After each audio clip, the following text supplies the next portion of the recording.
ঐতিহাসিক শ্ৰী শ্ৰী বদলা পদ্মাৱতী সত্ৰত পৰম্পৰাগতভাৱে পালন কৰি অহা ৰাস উৎসৱৰ এই বছৰ ৭৭ সংখ্যক বৰ্ষ। আমি যোৱা বছৰ এই ৰাস উৎসৱৰ মহাৰজত জয়ন্তী আমি আৰম্ভ কৰিছিলোঁ, কিন্তু এই বছৰ সামৰণি অনুষ্ঠান কৰিব লাগিছিল।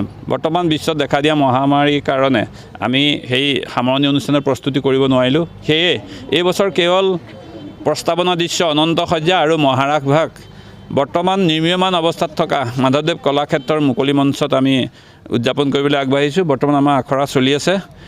অহা 30 নৱেম্বৰ তাৰিখে সকলো ৰাইজক আমি সেই অনুষ্ঠান উপভোগ কৰিবলৈ নিমন্ত্ৰণ জনাইছোঁ। সন্ধ্যা ঠিক 6:30 বজাৰ লগে লগেই 6:30 বজাৰ লগে লগে আমি অনুষ্ঠান আৰম্ভ কৰিম। সেয়ে মাধৱদেৱ কলাক্ষেত্ৰৰ মুকলি মঞ্চত এই অনুষ্ঠান উপভোগ কৰিবলৈ সমূহ ৰাইজক সাদৰে নিমন্ত্ৰণ জনাইছোঁ। আৰু আমাৰ এই দৰ্শনী সম্পূৰ্ণ বিনামূলীয়া।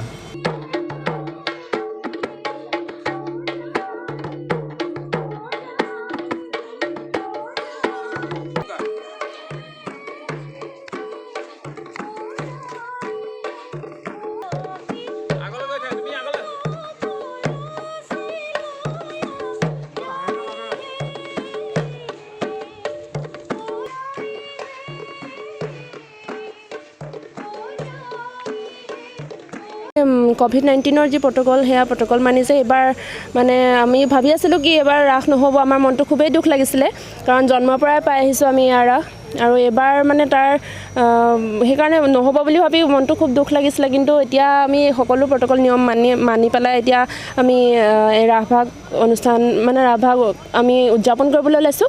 তাৰ কাৰণে আমাৰ খুব ভাল লাগিছে মনটো, আৰু সেইকাৰণে সকলো আমি মিলি আহি ইয়াতে আমি প্ৰেক্টিছ কৰিবৰ কাৰণে আমি সকলো লগ হৈছোঁ। ভাল লাগিছে, খুব ভাল লাগিছে।